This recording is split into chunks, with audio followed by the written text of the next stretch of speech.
I heard you at another podcast talk about Daggerfall and how rough the launch of that was. And just brutal. Yeah, is that the most brutal game development saga for any one game in your life?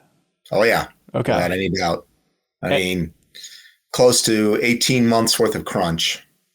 I mean, that's just not sustainable. And then to release a game in the state it was released in. Yeah.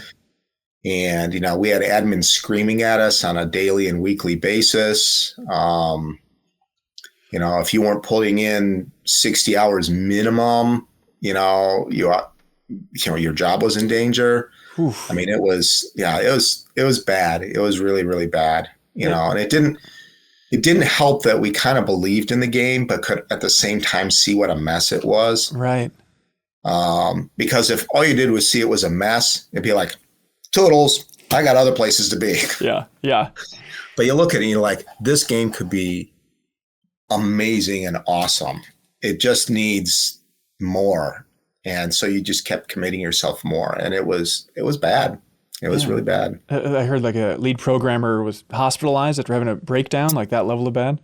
There's a limited amount to which I will discuss that because that's personal. But yes, it is known that Julian LeFay had a breakdown. But the breakdown had a lot more to do with his family situation, which had been impacted by his work life. Okay.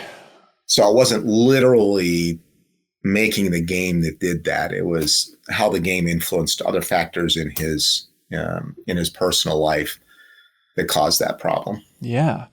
And so the rest of your career, whenever times got tough on a project, you always had like, well, it's not Daggerfall bad.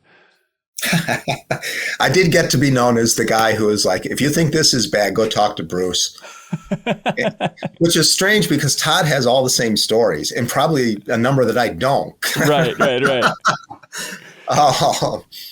But yeah, I was like, okay, you think you got it bad? Let me tell you this story. Back in the day. We don't have it bad.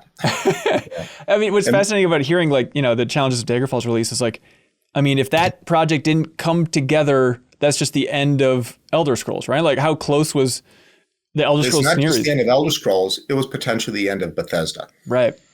I mean, it was pretty bad because the company had poured huge amounts of resources into it. There were opportunity costs involved because it was a very, very, very small studio. And so the fact that you can't make another game because this is coming out, that really, really, really, really hurts. Yeah. So yeah, no, it was pretty dire, the huge turnover at Bethesda in those days because of the pressures of that. A lot of angst, definitely not my favorite part of my career. Were you there at all for the start of Morrowind? Like how do you run back up that mountain after that project of like, let's do a third one? That seems absurd. Well, you can credit Todd for that. Okay. Also, the company was sold to ZeniMax. And so Todd had to persuade Robert Altman rather than Chris Weaver to do Morrowind. Yeah. And the interesting story there is that ZeniMax bought Bethesda not for its gaming, but for the virtual studios. And there's a 2 in there, Virtual Studios, which was a web development side that they thought was very, very promising. And there's this game group, and we'll let them do their stuff for a little while. And obviously, the tables turned over time, and the gaming became the bigger deal. Yeah, with the launch of Morrowind and Oblivion, and okay. Redguard might have been in between those. Oh, okay, sure.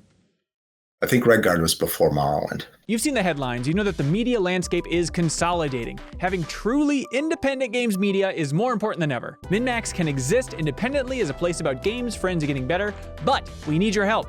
The good news is that it's easy. Just click on that subscribe button or unlock a mountain of benefits by going to patreon.com/MinnMax with 2 N's. Thanks so much, everybody.